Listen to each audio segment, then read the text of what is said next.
Hello అండి, paper trading ఛానల్కి మీకు స్వాగతం. ఈరోజు మనం మాట్లాడుకోబోయే టాపిక్ ఏంటంటే, ఒకసారి మీకు స్క్రీన్ పైన చూస్తున్నారు కదా. సో ఇవన్నీ ప్రాఫిటబుల్గా ఉన్నాయి కదా. ఒక ట్రేడ్ని తీసుకొని మీకు ఆ ట్రేడ్ని ఎలా తీసుకున్నాను ఏంటి అనే దాని గురించి ఎగ్జాంపుల్గా తీసుకొని మీకు ఎక్స్ప్లెయిన్ అయితే చేస్తాను. సో దీనికంటే ముందు ఒక ట్రేడ్ అయితే మనకు టార్గెట్ని కూడా హిట్ అవ్వడం జరిగింది. భారత్ ఎయిర్టెల్లో ఒక ట్రేడ్ తీసుకున్నాము.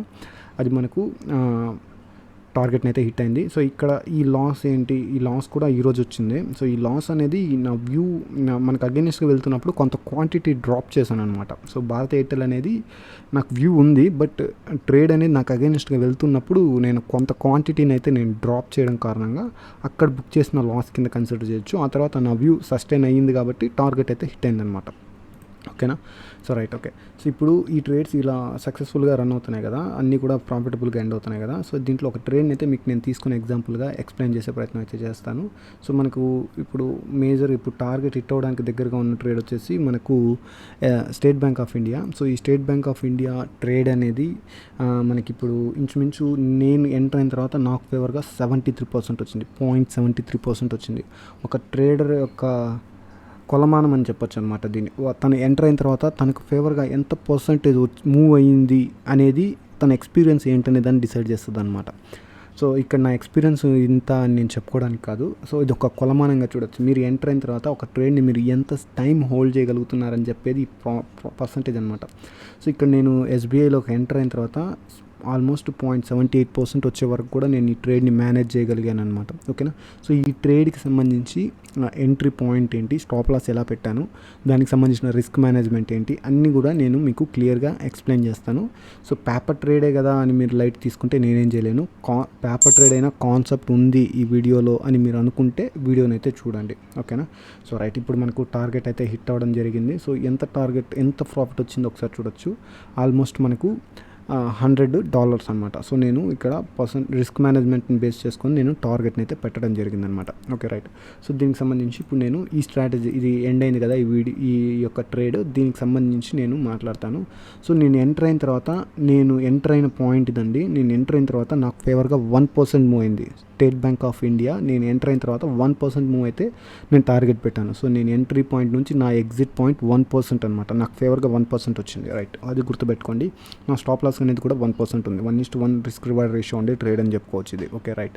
సో దీంట్లోకి ఎంట్రీ పాయింట్ ఏంటి, ఎలా ఐడెంటిఫై చేశాను, ఇవన్నీ కూడా నేను మీకు క్లియర్గా ఎక్స్ప్లెయిన్ చేస్తాను. దానికంటే ముందు మీకు ఎక్స్ప్లెయిన్ చేయాల్సింది ఏంటంటే నిఫ్టీ చార్ట్ అనమాట. సో నిఫ్టీలో మన వ్యూ ఎలా ఉంది అనే దాన్ని బట్టి మనం ఈ డేలో ఏ ట్రేడ్స్ తీసుకోవాలనేది ఒక క్లారిటీ వస్తుంది అనమాట. సో ఇక్కడ మనకు అన్నీ కూడా బులిష్ ట్రేడ్స్, ఇంతకుముందు టార్గెట్ హిట్ అయింది కూడా బులిష్ ట్రేడ్స్. సో నేను నిఫ్టీ చార్ట్ని చూశాను. నిఫ్టీ చార్ట్లో నాకు బులిష్గా ఉండాలి అని అనిపించింది. సో అనిపించింది అంటే లెవెల్స్ నాకు బులిష్గా యాక్ట్ అవ్వడానికి పాసిబిలిటీస్ ఉంది అని నాకు లెవెల్స్ కన్ఫర్మ్ చేసిన తర్వాత నేను బులిష్ ట్రేడ్స్ అయితే తీసుకోవడం జరిగిందనమాట. సో మార్కెట్ ఓపెన్ అయిన తర్వాత నేను లెవెల్స్ని ఆల్రెడీ డ్రా చేసుకున్న లెవెల్స్ని నేను ఒకసారి అబ్జర్వ్ చేశాను. సో మార్కెట్ ఓపెన్ అయింది. సో ఈ లెవెల్స్ కీ లెవెల్స్ కింద నేను ఐడెంటిఫై చేసుకొని ఈ లెవెల్ అబవ్ ఉన్నంత వరకు బులిష్గా ఉంటుంది మార్కెట్ అనుకున్నా. సో ఈ లెవెల్ అబవ్ ఉన్నంత వరకు నేను బై ట్రేడ్స్ ఎగ్జిక్యూట్ చేయొచ్చు. సో ఇప్పుడు మనకి ఈ లెవెల్ అబోనే ఉంది. సో ఇక్కడ నేను బై ట్రేడ్స్ ఎగ్జిక్యూట్ చేయొచ్చా, చేయకూడదు. ఈ టైంకి ఎగ్జిక్యూట్ చేయకూడదు. ఎందుకంటే ఈ లెవెల్కి ఎంత దూరంగా నిఫ్టీ ఉందనేది కూడా ఇంపార్టెంట్ అనమాట. ఈ లెవెల్కి దగ్గరగా నిఫ్టీ ఉన్నప్పుడు మనం బై ట్రేడ్స్ ఎగ్జిక్యూట్ చేసి ఈ లెవెల్ నుంచి నిఫ్టీ మనకు టాప్ సైడ్ మూవ్ అవుతుంటే మన ట్రేడ్స్ కూడా బులిష్గా బాగా బిల్డ్ అవుతాయి, ప్రాఫిట్లోకి వస్తాయి అనమాట. సో మీరు ఈ పాయింట్లో ఎంటర్ అయ్యి, లేకపోతే ఇప్పుడు మనకు బులిష్గా ఉంది కదా అని ఈ పాయింట్లో ఎంటర్ అయ్యి 1% టార్గెట్ లేకపోతే 50% టార్గెట్ రేంజ్ పెట్టుకుంటే పాయింట్ 50% టార్గెట్ రేంజ్ పెట్టుకుంటే హిట్ అవుతాయంటే కుదరదు, హిట్ అవ్వదు. ఓకేనా. సో నిఫ్టీ ఏ రేంజ్లో ఉన్నప్పుడు మనం ఎంట్రీ నేను ఇప్పుడు మీకు చూపించాను కదా, ఎస్బీఐ కావచ్చు ఇతర ట్రేడ్స్, అవన్నీ కూడా నిఫ్టీ అనేది ఈ గ్రీన్ జోన్లో ఉన్నప్పుడు బిల్డ్ చేసిన ట్రేడ్స్ అనమాట అవన్నీ. సో నిఫ్టీ ఈ జోన్కి వచ్చిన తర్వాత ఈ జోన్ నుంచి రివర్సల్ వచ్చి టాప్ సైడ్ మూవ్ అవుతుందని నేను ఆ పాయింట్లో నమ్మాను కాబట్టి ఇవన్నిటిని నేను బులిష్ ట్రేడ్స్ బిల్డ్ చేశాను అనమాట. మీరు కావాలనుకుంటే చూడొచ్చు, ఒకసారి చూపిస్తాను. సో ఇక్కడ భారత్ ఎయిర్టెల్లోనూ లాంగ్ పొజిషనే, అలాగే స్టేట్ బ్యాంక్ ఆఫ్ ఇండియాలోనూ లాంగ్ పొజిషన్ తీసుకున్నాను అనమాట. అన్ని బులిష్ ట్రేడ్స్ ఈరోజు తీసుకున్నవన్నీ కూడా. సో ఇక్కడ ఈ పాయింట్లో నేను బులిష్గా ఉంటుందని నమ్మాను. నా వ్యూ రైట్ అయింది కాబట్టి ఈరోజు అన్ని ట్రేడ్స్ ప్రాఫిటబుల్గా కనిపిస్తున్నాయి. ఇక్కడ నా వ్యూ బుల్లిష్ అని నేను నమ్మాను. బుల్లిష్గా కాకుండా నిఫ్టీ కనుక ఫాలో అయితే ఒక్క ట్రేడ్ కూడా ప్రాఫిట్లో ఉండేది కాదు, మొత్తం లాస్లో ఉండేవాడిని. ఎందుకంటే నా వ్యూ ఇక్కడ రాంగ్ అయింది. సో నా ట్రేడ్స్ అన్నీ లాస్లోకి వెళ్ళి ఉంటాయి. సో అలాంటప్పుడు నేను ఏం చేస్తానంటే నా వ్యూని చేంజ్ చేసుకొని పొజిషన్స్ అన్నిటిని రివర్స్ చేస్తాను. ఓకేనా. సో దేంట్లో నేను బై పొజిషన్స్ తీసుకుని అన్నింటిలో నేను సెల్ పొజిషన్స్గా రివర్స్ చేస్తాను. అది ఎలా అనేది మీకు ఎస్బీఐలో ఎంట్రీ పాయింట్ గురించి చెప్పిన తర్వాత మీకు ఒక క్లారిటీ వస్తుంది. ఇప్పుడు మనం ఎస్బీఐలోకి వెళ్దాము. స్టేట్ బ్యాంక్ ఆఫ్ ఇండియాలో మన ట్రేడ్కి సంబంధించి ఇప్పుడు నేను మీకు ఎక్స్ప్లెయిన్ చేస్తున్నాను. సో ఇది మల్టీ టైం ఫ్రేమ్లో నేను మీకు ఎక్స్ప్లెయిన్ చేస్తాను. నేను మల్టిపుల్ టైం ఫ్రేమ్స్లో నేను ఒక చార్ట్ని అబ్జర్వ్ చేస్తుంటాను. సో ఈ ట్రేడ్కి స్టార్టింగ్ పాయింట్ అనేది మనకు 1 అవర్ టైం ఫ్రేమ్లో ఇదైందనమాట. సో 1 అవర్ టైం ఫ్రేమ్లో ఏం చేస్తామంటే, దానికంటే ముందు నేను చెప్తున్నాను, 1 అవర్ టైం ఫ్రేమ్ అలాగే 15 మినిట్స్ టైం ఫ్రేమ్స్ అనేటివి నా స్ట్రాటజిక్ టైం ఫ్రేమ్స్. అంటే నేను ఏం చేసినా వీటిలోనే ఒక ఎంట్రీ పాయింట్ని ఐడెంటిఫై చేయొచ్చు, స్టాప్ లాస్ కావచ్చు, ఏదైనా కావచ్చు. సో నాకు ఈ 2 టైం ఫ్రేమ్లోనే నా వర్క్ అంతా ఉంటుంది. ఇది జస్ట్ నా ఎగ్జిక్యూషన్ టైం ఫ్రేమ్. సో ఇక్కడ జస్ట్ ఎగ్జిక్యూషన్ ఎప్పుడు చేయాలి, ఏ పాయింట్కి ఎగ్జిక్యూట్ చేయాలి అనేది జస్ట్ ఎంట్రీ ఎగ్జిట్ అయ్యేటప్పుడు ఈ చార్ట్ని చూస్తాను. అంతకుమించి ఈ చార్ట్లో ఏముండదు. సో మొత్తం బిహేవియర్ అంతా ఈ 2 చార్ట్ల పైనే ఉంటుంది అనమాట. ఓకేనా. సో నా ట్రేడ్ని ఫాలో అయ్యేది కూడా ఈ 2 చార్ట్లలోనే ఫాలో అవుతుంటాను అనమాట. ఓకేనా. So right. సో ఫస్ట్ నేను హైయర్ టైం ఫ్రేమ్ అయిన 1 అవర్ టైం ఫ్రేమ్లో వాల్యూ జోన్ని ఐడెంటిఫై చేసుకున్నాను. సో వాల్యూ జోన్ అనేది చాలా ఇంపార్టెంట్ అనమాట. సో వాల్యూ జోన్ అనేది ఫస్ట్ నేను మార్క్ చేసి పెట్టుకున్నాను. ఈ లెవెల్ ఎప్పుడైతే మనకు నిన్న బ్రేక్ చేసిన తర్వాత ఈరోజు ఆ లెవెల్ని రీటెస్ట్ చేయడానికి వచ్చింది. సో ఈ లెవెల్ అనేది మనకు ఎప్పుడైతే ఒక హ్యూజ్ ఫాల్ వచ్చిందో మనకు మార్కెట్లో, ఆ టైంలో ఈ లెవెల్ కింద గ్యాప్ అప్ అయ్యి గ్యాప్ డౌన్ అయ్యి ఈ లెవెల్ కింద మనకు మార్కెట్ ఓపెన్ అయింది. ఆ తర్వాత మళ్ళీ నిన్న వచ్చిన బులిష్ వ్యూతో మళ్ళీ మార్కెట్ అనేది చాలా బులిష్గా వెళ్ళి ఈ లెవెల్ని అయితే బ్రేక్అవుట్ చేసింది. బ్రేక్అవుట్ చేసిన తర్వాత ఆ లెవెల్ని రీటెస్ట్ చేయడానికి ఈరోజు వచ్చిందనమాట. సో ఈరోజు ఆ లెవెల్ని రీటెస్ట్ చేయడానికి వచ్చినప్పుడు, సో ఎప్పుడైతే స్టేట్ బ్యాంక్ ఆఫ్ ఇండియా ఈ లెవెల్కి ఈ డబల్ లైన్ డ్రా చేసుకున్నాం కదా, ఇంతకుముందు మనకు రెసిస్టెన్స్గా యాక్ట్ అయిందని మనం ఈ లైన్స్ని డ్రా చేసుకున్నాం. ఆ లైన్స్ని కన్ఫర్మ్ చేసిన లెవెల్ వచ్చేసి ఇక్కడ. సో ఎప్పుడైతే మనకు ఇక్కడ కన్ఫర్మేషన్ వచ్చిందో, సో ఈ కన్ఫర్మేషన్ టైంలో మన ఈ లెవెల్కి వచ్చిన తర్వాత నేను టైం ఫ్రేమ్ని డ్రాప్ చేశాను అనమాట. సో టైం ఫ్రేమ్ని డ్రాప్ చేసి ఇక్కడికి వచ్చాను. సో ఇక్కడ ఈ గ్రీన్ లెవెల్ ఉంది చూసారా, అది ఇక్కడ ఫామ్ చేసుకున్న లెవెల్ అనమాట. ఇక్కడ ఫామ్ చేసుకున్న లెవెల్ని నేను సింక్ టు ఆల్ చార్ట్స్ కొడితే నాకు అన్ని చార్ట్స్లోకి ఆ లెవెల్ వచ్చేస్తుంది.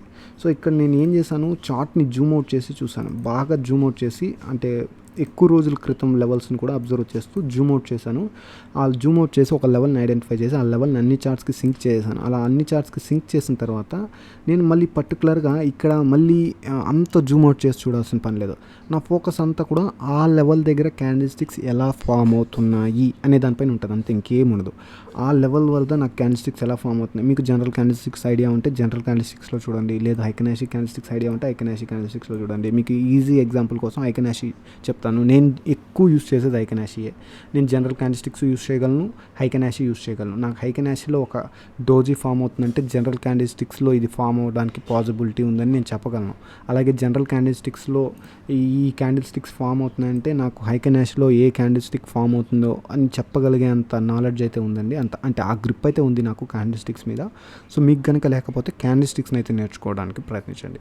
సో నేను ఎప్పుడైతే ఆ లెవెల్ని ఐడెంటిఫై చేసుకున్నానో ఆ లెవెల్ దగ్గర క్యాండిల్ స్టిక్స్ ఎలా ఫామ్ అవుతున్నాయని చూడడం మొదలు పెడతాను అనమాట.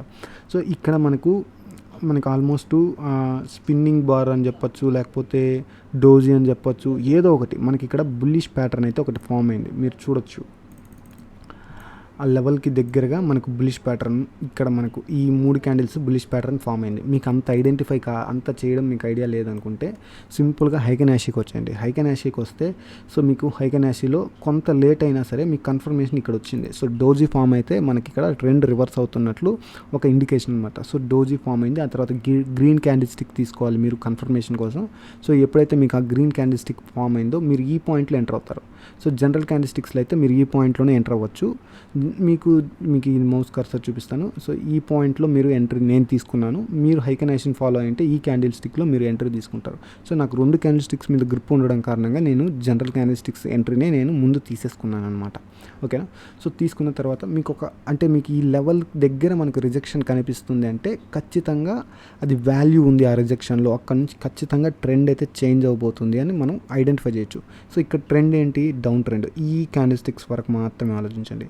ఈ క్యాండిల్ స్టిక్స్ వరకు ఆలోచిస్తే ఇది డౌన్ ట్రెండ్, ఇక్కడ డోజీ ఫామ్ అయింది అంటే ఇక్కడ నుంచి పెరగడానికి పాసిబిలిటీ ఉంది. ఓకేనా. సో 1 అవర్ టైం ఫ్రేమ్ చూడండి. 1 అవర్ టైం ఫ్రేమ్లో మనకి ఏం చెప్తుంది, so bullish. So just retest చేయడానికి వచ్చింది, మళ్ళీ అక్కడ నుంచి మళ్ళీ పెరగడానికి పాసిబిలిటీ ఉంది. ఓకేనా. సో ఇక్కడ మనకు కన్ఫర్మ్ అయిందా, సో ఇక్కడ మన వ్యూ బులిషే. ఓకే. సో మనకి ఇక్కడ బులిష్ కన్ఫర్మేషన్ ఎక్కడొచ్చింది, డోజీకి పడడంతో మనకి ఇక్కడ కన్ఫర్మేషన్ వచ్చింది. సో ఇప్పుడు ఏం చేస్తారు, అదే టైం ఫ్రేమ్లో లోవర్ టైం ఫ్రేమ్కి రండి. ఆ టైంకి ఏం జరిగి ఉంటుంది, రిజెక్షన్ మనకు ఇంకొంచెం మూవ్ అయి ఉంటుంది బాగా. ఓకేనా, సో మీకు ఇక్కడ చూడొచ్చు. ఓకేనా, ఫాల్ అయింది, ఫాల్ నుంచి రివర్సల్ కనిపించింది. సో ఆ రివర్సల్లో నేను ఎంట్రీ పాయింట్ తీసుకున్నాను. సో ఆ రివర్సల్లో నేను ఒక బుల్లిష్ ఎంట్రీ, ఇది జస్ట్ ఎంట్రీ పాయింట్ మాత్రమే. ఆ తర్వాత చాలా ఉంటుంది సినిమా. సో జస్ట్ ఎంట్రీ పాయింట్ని మాత్రం ఐడెంటిఫై చేసాం, బుల్లిష్గా ఉండాలని మాత్రం తెలుసుకున్నాం, ఎంట్రీ పాయింట్ని ఐడెంటిఫై చేసాం. ఇప్పుడు స్టాప్ లాస్ ఎక్కడ పెట్టాలి? సో జనరల్లీ ఏం చేస్తారు అందరూ, స్టాప్ లాసెస్ ఈ లెవెల్కి కింద పెడతారు. ఓకే, సో ఇలా టైట్గా పెడతారు. ఇలా పెడితే మీ స్టాప్ లాస్ ఎక్కువ టైం నిలబడుతుంది. ఇదంటే మనకి ఎగ్జాంపుల్, ప్రాఫిటబుల్గా వచ్చింది, జస్ట్ కంప్లీట్ కూడా అయిపోయింది, టార్గెట్ హిట్ అయిపోయింది. ఇప్పుడు నేను ఏమైనా చెప్పొచ్చు. సో మీకు సింపుల్గా చెప్పొచ్చు, ఈ రేంజ్ నేను రిస్క్ పెట్టాను, ఇప్పుడు మనకి ఎంత అవుతుంది, టాప్ సైడ్ 1% మనకు టార్గెట్ హిట్ అయింది కదా, అంత ఈ రేంజ్ చెప్పొచ్చు. సో మీకు ఎగ్జాంపుల్కి చెప్తున్నా. సో నాకు చూడండి 1:2 వచ్చింది, లేదా ఇంకా నేను దీన్ని ఇంకా ఇంత చిన్నదిగా చేసేసి జస్ట్ నా రిస్క్ రివార్డ్ రేషియో 2.3 అని. బట్ ఇది ప్రాక్టికల్గా వర్క్ అవుతుందా? వర్క్ అవ్వదు. ఇలా రిస్క్ రివార్డ్ రేషియో ముందే చెప్తారు చాలామంది, 1:3 వస్తేనే రిస్క్ చేస్తేనే నేను ట్రేడ్ చూపిస్తాము అది ఇది అని. బట్ అవి వర్క్ అవ్వవు రియల్గా ఇంట్రాడేలో. సో స్టాప్ లాసెస్ అనేటివి విడుతుండాలి ఎప్పుడు కూడా. నా స్టాప్ లాసెస్ ఎప్పుడు కూడా విడుతుంటాయి. నా స్టాప్ లాసెస్ విడుతుంటాయి కాబట్టి నేను సక్సెస్ఫుల్గా డే ట్రేడ్ చేయగలుగుతాను. డే ట్రేడింగ్లో మీరు టైట్ స్టాప్ లాసులు పెడితే మీకు వర్క్ అవ్వవు. సో గుర్తుపెట్టుకోండి. సో అందుకే నా స్టాప్ లాసెస్ ఎప్పుడు కూడా పెడుతుంటాయి. నా స్టాప్ లాస్ అనేది ఈ లెవెల్ కంటే బిలో ఉండాలి. అయినా సరే నేను ఎంట్రీ పాయింట్ నుంచి 0.80% నుంచి 1% తీసుకుంటా. ఈ ట్రేడ్లో నేను 1% నా స్టాప్ లాస్ విడ్త్ తీసుకున్నా. నా ఎంట్రీ పాయింట్ నుంచి నా స్టాప్ లాస్ అనేది 1%. సో ఇక్కడ ఎందుకు అంత విడ్త్ ఉండే స్టాప్ లాస్ అంటే, మీకు మీ ట్రేడ్ పట్ల కాన్ఫిడెన్స్ ఉంటే మీకు ఎందుకు స్టాప్ లాస్, మీకు కన్ఫామ్గా మూవ్ అవుతుంది అని మీకు నమ్మకం ఉంటేనే ట్రేడ్లోకి వస్తాం. మీకు నమ్మకం లేకపోతే ట్రేడ్లోకే రాం కదా. సో మీకు నమ్మకం ఉండి ట్రేడ్ ఖచ్చితంగా మన వైపు వస్తుందని నమ్మకం ఉన్నప్పుడే మనం ట్రేడ్లోకి వస్తాం. అంత నమ్మకం ఉన్నప్పుడు మీకు ఎందుకు స్టాప్ లాస్? స్టాప్ లాస్ లేకుండా ట్రేడ్ చేయడం అనేది రిస్క్ మేనేజ్మెంట్లో పెద్ద మిస్టేక్. సో స్టాప్ లాస్ లేకుండా ట్రేడ్ చేయకూడదు. స్టాప్ లాస్ ఉండాలి, కానీ అది ఎంత ఉండాలి? కాన్ఫిడెన్స్ ఉంది అలాంటప్పుడు ఎందుకు టైట్ స్టాప్ లాస్? విడ్త్ పెట్టండి. ఏముంది, మీకు ఎలాగో కాన్ఫిడెన్స్ ఉంది ట్రేడ్ మీ వైపు వస్తుందని. సో మీకు ఆ కాన్ఫిడెన్స్ ఎప్పుడు పోతుంది? ట్రేడ్ మీ వైపు రాకుండా మీకు అగైనెస్ట్గా వెళ్తే. సో ఇక్కడ మీకు అగైనెస్ట్గా వస్తుంటే మీ కాన్ఫిడెన్స్ ఎప్పుడైతే పోతుందో ఈ ట్రేడ్ మన వైపు రాదని, అంతవరకు వెయిట్ చేయకుండా, స్టాప్ లాస్ హిట్ అయ్యే వరకు వెయిట్ చేయకుండా ముందే ఎగ్జిట్ అవ్వండి. నేను ఇక్కడ చేసేది అదే, నేనేం కొత్తగా చేయను. సో నా వ్యూ ఏంటి, ఇక్కడ నుంచి పెరుగుతుందని నేను అనుకుంటాను. సో నా వ్యూ ఇక్కడ నుంచి పెరగకుండా నాకు రివర్స్ అవుతుంది అనుకోండి, ఈ పాయింట్కి వచ్చింది అయినా నేను క్వాంటిటీ ఎగ్జిట్ అవ్వలేదు, సో ఇంకొంచెం కిందకు వచ్చింది అనుకోండి, నేను ఎగ్జిట్ అయిపోతాను. సో ఆ ఎగ్జిట్ అయ్యే కాన్ఫిడెన్స్ ఎప్పుడు వస్తుందంటే, మీరు ఎంటర్ అయ్యేటప్పుడు ఎంత చిన్న క్వాంటిటీతో ఎంటర్ అవుతారనే దాన్ని బట్టి, మీకు వ్యూ రాంగ్ అయినప్పుడు మీరు ఎగ్జిట్ అవ్వగలరా లేదా అనే మైండ్ సెట్ అనేది అక్కడ బిల్డ్ అవుతుంది. సో మీరు ఒకదానికొకటి చైన్ అనమాట. సో మీరు ఎంటర్ అయ్యేటప్పుడు ఏం చేయాలంటే చిన్న క్వాంటిటీతో ఎంటర్ అవ్వాలి. సో నేను చిన్న క్వాంటిటీ ఎంత ఎంటర్ అవుతాను, 0.50. నా యొక్క ఎంటైర్ క్యాపిటల్లో 0.50 to 0.60, అంటే నా క్యాపిటల్ 1 lakh అయితే నేను జస్ట్ 600 రూపీస్ రిస్క్ చేస్తాను. సో 600 రూపీస్కి సరిపడా క్వాంటిటీ. సో ఈ ఎంట్రీ పాయింట్ నుంచి ఈ స్టాప్ లాస్కి 600 డివైడెడ్ బై చేస్తాను. ఈ విడ్త్ డివైడెడ్ బై 600 చేస్తే నాకు ఎంత క్వాంటిటీ రావాలో ఆ క్వాంటిటీ నాకు వస్తుంది. ఆ క్వాంటిటీని నేను ఇక్కడ డిప్లాయ్ చేస్తాను. ఓకేనా. సో ఇక్కడ స్టాప్ లాస్ అనేది మ్యాటరే కాదు. స్టాప్ లాస్ నేను జస్ట్ సేఫ్టీ పర్పస్కి పెడుతున్నాను. నేను ఇక్కడ స్టాప్ లాస్ ఇక్కడే పెట్టాలని పెట్టట్లా. ఓకేనా. సో స్టాప్ లాస్ కంటే కూడా నా వ్యూని నేను బలంగా నమ్ముతాను. సో నా వ్యూ ఉన్నంత వరకు ట్రేడ్లో ఉంటాను, నా వ్యూ పోతే ఎగ్జిట్ అవుతాను. సో దాంట్లో కూడా డిఫరెన్స్ ఉన్నాయి. సో నేను ఒక ట్రేడ్కి నేను ఇక్కడ ఎంత క్యాపిటల్ పెడుతున్నాను, నా ఎంటైర్ క్యాపిటల్లో 0.6% నేను పెడుతున్నాను, 0.60% పెడుతున్నాను కదా. సో ఆ 0.60%లో కూడా నాకు స్టాప్ లాస్ హిట్ అవుతూ ఉందనుకోండి, అంటే నాకు అగైనెస్ట్గా వస్తుంది అనుకోండి. సో ఇక్కడ నుంచి నేను ఎంటర్ అయిన పాయింట్ నుంచి 50% నాకు అగైనెస్ట్గా మూవ్ వస్తే, మీకు ఇది ఇక్కడ చూపిస్తాను. ఈ ట్రేడ్ హిట్ అయిపోయింది, వేరే ట్రేడ్ తీసుకొని మీకు చూపిస్తాను నేను. సపోజ్ ఈ రిలయన్స్ తీసుకుందాము. సో మీకు ఇక్కడ పర్సంటేజ్ కనిపిస్తుంటుంది. సో మీరు ఎంటర్ అయినప్పటి నుంచి మీకు అగైనెస్ట్గా 0.50% లేకపోతే 0.40% మీకు అగైనెస్ట్గా మూవ్ వస్తే మీరు ఏం చేస్తారంటే, మీరు ఇనిషియల్గా ఎంటర్ అయింది ఎంత, 0.60% మాత్రమే. మీ ఎంటైర్ క్యాపిటల్లో 0.60%కి సంబంధించిన స్టాక్స్, అంటే అంతకు సంబంధించిన క్వాంటిటీయే మీరు ఎంటర్ అయి ఉంటారు కాబట్టి, సో ఆ క్వాంటిటీలో సగం క్వాంటిటీ ఎగ్జిట్ అయిపోండి. ఎందుకంటే మీ వ్యూ మీకు అగైనెస్ట్గా మూవ్ అవుతుంది. ఓకేనా. సో ఎగ్జిట్ అవ్వండి. నేను రిలయన్స్లో, నేను మీకు భారతీ ఎయిర్టెల్లో నేను చేసింది అదే.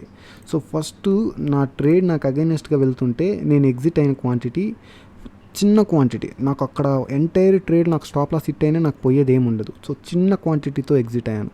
ఓకేనా. సో ఆ తర్వాత రిమైనింగ్ క్వాంటిటీతో స్టాప్ లాస్ వరకు వెయిట్ చేయండి, ఓకేనా. సో నేను కొంత క్వాంటిటీ ఎగ్జిట్ అయ్యి స్టాప్ లాస్ వరకు వెయిట్ చేశాను. ఎప్పుడైతే నాకు మీకు మీకు ఇక్కడ మీకు ఇవి నేను చెప్పడం కంటే మీకు మార్క్స్ చూపిస్తే మీకు ఇంకొంత ఐడియా వస్తుంది.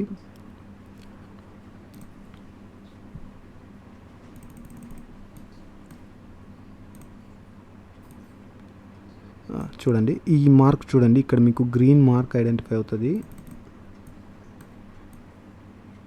సో ఈ పాయింట్లో నేను ఎంట్రీ తీసుకున్నాను. నాకు అగైనెస్ట్గా మూవ్ వస్తే ఈ పాయింట్లో మీకు పైన గ్రీన్ రెడ్ మార్క్ కనిపిస్తుంది. ఆ పాయింట్లో నేను సగం క్వాంటిటీ ఎగ్జిట్ అయిపోయాను. ఆ సగం క్వాంటిటీ ఇక్కడ ఎంటర్ అయిన క్వాంటిటీ సగము, కొంత క్వాంటిటీ, ఆ క్వాంటిటీలో సగం నేను ఇక్కడ ఎగ్జిట్ అయిపోయి రిమైనింగ్ సగం క్వాంటిటీతోనే ఈ ట్రేడ్ని కంటిన్యూ చేశాను. ఈ సగం క్వాంటిటీ నాకు స్టాప్ లాస్ హిట్ అయింటే అక్కడ మనకి ఎంత పోయింది, $20 లాస్ కనిపిస్తుంది కదా. ఇంకొక $25 to $30 లాస్, $20 అనుకోండి, ఇంకొక $20 లాస్ వచ్చి ఉంటుంది. అట్లే మనకు వచ్చి స్టాప్ లాస్ హిట్ అయింటే సో పోయేది ఏం లేదు. సో మనకు ఆ తక్కువ పోతుంది, పోయేది ఏం లేదని కాదు, తక్కువ పోతుంది. సో నేను ఆ రిమైనింగ్ క్వాంటిటీతో అలానే మెయింటైన్ చేశాను. నాకు కాన్ఫిడెన్స్ ఉంది ట్రేడ్ పట్ల. సో ట్రేడ్ పట్ల నాకు కాన్ఫిడెన్స్ లేదనుకోండి, నేను ఇక్కడే ఈ పాయింట్లోనే నా ఎంటైర్ క్వాంటిటీ నేను క్లోజ్ చేసేసేవాడిని. సో ఇవన్నీ ఎవరు చెప్పరు, అందుకే చెప్తున్నాను. సో ఈ పాయింట్ నుంచి మళ్ళీ నాకు రివర్సల్ వచ్చింది. సో నాకు ఎప్పుడైతే మళ్ళీ ట్రేడ్ నా వైపు వచ్చిందో, సో నేను ఫస్ట్ ట్రేడ్ నా వైపు వస్తూనే దీన్ని పక్కకు తీయండి, ఈ పాయింట్లో నేను కొంత క్వాంటిటీ యాడ్ చేశాను. మీకు మార్క్స్ కనిపిస్తుంటాయి. మీరు కొంత వీడియో రెజల్యూషన్ కొంత హైగా పెట్టుకుంటే మీకు ఒక క్లారిటీ వస్తుంది. ఈ పాయింట్లో మళ్ళీ నేను కొంత క్వాంటిటీ యాడ్ చేశాను, ఓకే. సో ఆ తర్వాత మళ్ళీ నాకు ఫేవర్కి వచ్చింది, మళ్ళీ నేను క్వాంటిటీ యాడ్ చేశాను. సో నా ఫస్ట్ ఇనిషియల్ క్వాంటిటీ ఎంత అనేది మీకు ఇక్కడ చూడొచ్చు. నేను ఎంత 590 క్వాంటిటీ ఫస్ట్ నేను ఎంటర్ అయ్యాను. ఎంటర్ అయిన తర్వాత నాకు అగైనెస్ట్గా మూవ్ అవుతుంటే 300 క్వాంటిటీ ఎగ్జిట్ అయ్యాను, ఓకే. రిమైనింగ్ క్వాంటిటీ అలానే ఉన్నింది. ఆ క్వాంటిటీ ఇక్కడ యాడ్ చేశాను. సో ఎంటైర్ క్వాంటిటీతో ఇక్కడ నేను ఎగ్జిట్ అయ్యాను. సో మీకు ఇక్కడ మార్క్ అవుతుంది చూడండి. సో ఇలా మేనేజ్ చేయాలి. ఇదంతా రిస్క్ మేనేజ్మెంట్, ఇది స్ట్రాటజీలో భాగం కాదు, ఇది రిస్క్ మేనేజ్మెంట్ అనమాట, ఓకేనా. సో ఇలా ఉంటుంది అనమాట. జస్ట్ మనం ఎంట్రీ పాయింట్ని మాత్రమే మనం ఐడెంటిఫై చేయాలి. ఎంట్రీ పాయింట్ ఐడెంటిఫై చేసి ఎంట్రీ పాయింట్లో కనుక మనం సక్సెస్ అయితే ఇవన్నీ కూడా సింపుల్ టెక్నిక్సే అని నేను చెప్తాను. సో మ్యాటర్ అంతా ఎక్కడ ఉంది, నిఫ్టీని చూడడం, నిఫ్టీలో ఒక వ్యూ ఐడెంటిఫై చేసుకోవడం, ఆ తర్వాత స్టాక్స్లోకి రావడం, స్టాక్స్లో మనకు ఒక సెట్ ఆఫ్ స్టాక్స్ మెయింటైన్ చేయడం, ఆ సెట్ ఆఫ్ స్టాక్స్లో వాల్యూ జోన్ ఎక్కడుందని హైయర్ టైం ఫ్రేమ్లో ఐడెంటిఫై చేసుకోవడం, ఆ వాల్యూ జోన్ దగ్గర మనం క్యాండిల్ స్టిక్స్ని క్లియర్గా అబ్జర్వ్ చేయడం, ఆ క్యాండిల్ స్టిక్స్లో మనకు కన్ఫర్మేషన్ క్యాండిల్స్ ఎప్పుడైతే మనకు ఏర్పడతాయో అది మన వ్యూకి కన్ఫర్మ్ అవ్వాలి. అంటే మనం హైయర్ టైం ఫ్రేమ్లో ఒక వ్యూ అనుకొని ఒక లెవెల్ని ఐడెంటిఫై చేసుకుంటాం కదా. సో నిఫ్టీ బులిష్ అని చెప్పింది, మనకు స్టాక్స్లో బులిష్ వాల్యూ జోన్ని మనం ఐడెంటిఫై చేసాము. ఆ వాల్యూ జోన్లో మనకు bullish confirmation candlestick pattern form అయ్యింది అంటే అక్కడ మనం బులిష్ ట్రేడ్ తీసుకుంటాం. ఆ తర్వాత రిస్క్ మేనేజ్మెంట్తో ఆ ట్రేడ్ని మ్యానిపులేట్ చేస్తాం. అంటే మనకు లాస్ వస్తుంది తక్కువగాను, ప్రాఫిట్ వస్తుంది ఎక్కువగాను, మనం దాన్ని ఇది చేస్తాం అన్నట్లు, ఓకేనా. So right. సో అన్ని ట్రేడ్స్ అలానే మేనేజ్ చేస్తూ వచ్చాను. సో ఇప్పుడు కొన్ని పిరమిడింగ్ చేయాల్సినవి ఉన్నాయి, సో చేయాల్సింది వస్తుంది. ఒకసారి నేను మీకు ఇప్పుడు పిరమిడింగ్ చేసే అవకాశం ఉంది. సో ఇప్పుడు నేను చేస్తాను చూడండి పిరమిడింగ్. సో నా ఎంట్రీ పాయింట్ ఇది, నా బేసిక్ ఎంట్రీ పాయింట్ ఇది. సో నా స్టాప్ లాస్ విడ్త్ అనేది చూడొచ్చు మీరు 1% ఉంది, ఓకేనా. సో ఇక్కడ నా టార్గెట్ అనేది ఓపెన్లో ఉంది, ఇంతవరకు నాకు టార్గెట్ అనేది లేదు. సో ఇప్పుడు నేను దీన్ని యావరేజ్ చేస్తాను. సో నా ఎంట్రీ పాయింట్ నుంచి ఇంతవరకు లేదు కాబట్టి సో ఒకసారి నేను కన్ఫర్మ్ చేసుకొని వచ్చుకుంటానండి. సో హైయర్ టైం ఫ్రేమ్లో నిఫ్టీని చూసుకుంటాను. సో నిఫ్టీ ఈ లెవెల్ బ్రేక్ అయింది, ఈ లెవెల్ అబవ్ కూడా మనకు ఇంకా బులిష్గా ఉంటుందనే ఉద్దేశం నాకు ఉంది కాబట్టి నేను ఇక్కడ యావరేజింగ్కి వెళ్తున్నాను అనమాట, ఓకేనా. So right. సో ఎంత క్వాంటిటీ యావరేజ్ చేయాలి. సో అలాగే అరబిందో ఫార్మాకి సంబంధించి హైయర్ టైం ఫ్రేము దాని స్ట్రాటజీ కూడా మనకి చాలా ఇంపార్టెంట్. సో మీకు అరబిందో ఫార్మా, ఈ అరబిందో ఫార్మాలో నేను చాలా ట్రేడ్స్ తీసుకున్నానండి. మీకు ఇంతకుముందు కూడా ఈ స్ట్రాటజీ ఏంటి అంటే దీనికి సంబంధించి నేను ట్రేడ్స్ని కూడా మీకు చూపించాను. అరబిందో ఫార్మాలో నేను ఈ ట్రేడ్ తీసుకోవడానికి గల రీజన్ ఏంటంటే అప్ ట్రెండ్, సో టెంపరరీగా వచ్చిన ఈ డౌన్ ట్రెండ్, ఈ పుల్ బ్యాక్ ఎప్పుడైతే నాకు క్రాస్ ఓవర్ ఇచ్చిందో సో నా వ్యూ బులిష్, సో నాకు వచ్చిన క్రాస్ ఓవర్ అంటే బులిష్ బ్రేక్అవుట్. సో నేను ఈ ఫ్రేమ్ని అట్లాగే నేను డౌన్ చేశాను అన్నట్లు. సో ఈ స్ట్రాటజీ నేను అలాగే సింపుల్గా లోవర్ టైం ఫ్రేమ్లోకి తీసుకొని వచ్చాను. సో లోవర్ టైం ఫ్రేమ్లోకి తీసుకొచ్చాను. సో నా వ్యూ ఇంకా స్ట్రెంత్ ఉంది, నాకు హై క్యాండిల్ స్టిక్స్ ఇంకా నాకు స్ట్రెంత్ చూపిస్తున్నాయి. సో ఇప్పుడు నేను దాన్ని పిరమిడింగ్ చేయొచ్చు అంటే నాకైతే పిరమిడింగ్ చేయొచ్చు అనిపిస్తుంది. సో ఎందుకంటే వ్యూ బులిష్గానే ఉంది ఇంకా స్టిల్. సో ఇప్పుడు నేను పిరమిడింగ్కి వెళ్తున్నాను అనమాట. సో ఇక్కడ నా క్వాంటిటీ ఎంత 654 క్వాంటిటీ. సో నేను అగైన్ 654 క్వాంటిటీ యాడ్ చేస్తాను, ఓకే. 654 క్వాంటిటీ యాడ్ చేశాను. సో 654 క్వాంటిటీ యాడ్ అయిన తర్వాత నేను స్టాప్ లాస్ని నాకు కావాల్సిన అమౌంట్ ఎంత, సో నేను నా ఎంటైర్ క్యాపిటల్లో నాకు 1% రిస్క్ చేయగలను. ఇంతకుముందు నేను 0.60% రిస్క్ చేస్తున్నాను అనమాట. సో ఇప్పుడు నా ఎంటైర్ క్యాపిటల్లో నేను 1% వరకు రిస్క్ చేయగలను, ఎందుకంటే నాకు ఇప్పుడు ఫేవర్గా వస్తుంది కాబట్టి నేను ఇప్పుడు 1% అంటే నా ఎంటైర్ క్యాపిటల్ 1 lakh అనుకోవచ్చు. సో ఆ తర్వాత నాకు 1:1 వస్తే చాలు. సో నా రిస్క్ను కూడా నేను కంట్రోల్గా పెట్టుకుంటాను. ఓకే, సో ఇప్పుడు నేను టార్గెట్ని ప్లేస్ చేస్తున్నాను. Okay right. సో ఇప్పుడు నేను పిరమిడింగ్ చేశాను. సో ఇప్పుడు నా టార్గెట్ హిట్ అయితే నాకు వచ్చేదంతా $1,000 అనమాట. సారీ $100. నాకు స్టాప్ లాస్ హిట్ అయితే వచ్చేదంతా $100. ఇక్కడ లాజిక్ గుర్తుపెట్టుకోండి. సో ఇక్కడ మీకు ఇప్పుడు ట్రేడ్ అవుతున్న ప్రైస్ నుంచి మీ స్టాప్ లాస్ ఎంత విడుతుంది, ట్రేడ్ అవుతున్న ప్రైస్ నుంచి టార్గెట్ ఎంత విడుతుంది. ఓకేనా. సో ఇక్కడ ట్రేడ్ అనేది మీకు ఫేవర్గానే ఉంది. ఇదంతా మీ ప్రాఫిట్ జోన్, ఇదంతా మీ లాస్ జోన్. ఓకేనా. సో ఇక్కడ నుంచి స్టాప్లో నేను ఇంతకుముందే నేను ఒక వీడియోలో చెప్పాను.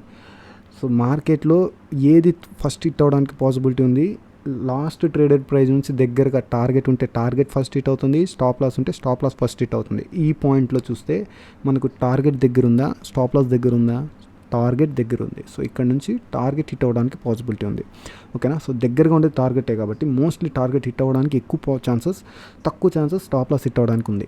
సో ఇక్కడ ఒకవేళ నా వ్యూ రాంగ్ అయింది, ఇక్కడ నుంచి ఫాలో అవుతుందంటే దానికంటే ముందు నాకు ఇక్కడ నిఫ్టీ కన్ఫర్మేషన్ ఇస్తుంది. నిఫ్టీలో ఇక్కడ నాకు బేరిష్ నెగిటివ్ సెంటిమెంట్స్ ఇక్కడ ఫార్మేషన్స్ నాకు ఐడెంటిఫై అవుతాయి, మార్కెట్ టర్న్ అరౌండ్ అవుతుంది అని. సో నాకు ఇక్కడ కన్ఫర్మేషన్ వస్తేనే మళ్ళీ నేను ఇక్కడికి వస్తాను. ఇక్కడ క్యాండిల్ స్టిక్స్ ఎలా ఫామ్ అవుతున్నాయని చూసుకుంటాను. సో క్యాండిల్ స్టిక్స్ నాకు అగైన్స్ట్గా ఫామ్ అవుతుంటే ట్రైలింగ్ స్టాప్ లాస్ కింద నేను ఎగ్జిట్ అయిపోతాను. ఈ రేంజ్ బిలో వచ్చి నాకు ఇక్కడ స్ట్రాంగ్ బేరిష్ మూమెంటం నాకు కనిపిస్తుంటే ఆ టైంలో నేను ఎగ్జిట్ అయిపోతాను. ఎంటైర్గా నాకు క్యాండిల్ స్టిక్సే చెప్తాయి. క్యాండిల్ స్టిక్స్ని చదువుతాను, క్యాండిల్ స్టిక్స్ ఎలా అంటే అలా వెళ్ళిపోతుంటాం అనమాట ట్రేడ్లోకి. ఓకేనా. So right. సో ఇలా పిరమిడింగ్ చేస్తాం అనమాట. సో ఇలా చేయడం కారణంగానే నాకు ఈ ప్రాఫిట్స్ అయితే కనిపిస్తున్నాయి. సో సింపుల్గా అయితే ప్రాఫిట్స్ కనిపించవు. ఏదో ఒక స్ట్రాటజీని నమ్ముకొని మీరు ఇంట్రాడేలో అయిపోతానంటే కుదరదు. సో నచ్చిందని అనుకుంటున్నాను. సో ఇలా ప్రాఫిట్స్ మీరు కూడా తీయాలి అంటే minimum 1.5 year to 2 years paper trading experience ఖచ్చితంగా కావాలి. ఇంకొక విషయం మళ్ళీ నేను బలంగా చెప్పగలను, ఇంట్రాడే ఈక్విటీ చేయగలిగిన వాళ్ళు మార్కెట్లో ఏదైనా చేయగలరు. ఇంట్రాడే ఈక్విటీ చేయడం మీకు రాలేదంటే మీరు ఆప్షన్ సెల్లింగ్ తప్ప ఇంకేమీ చేయలేరు. ఆప్షన్ సెల్లింగ్లో తప్పితే మీరు ప్రాఫిటబుల్గా ఉండలేరు. జై హింద్. ఛానల్ నచ్చితే సబ్స్క్రైబ్ చేసుకోండి, వీడియో నచ్చితే.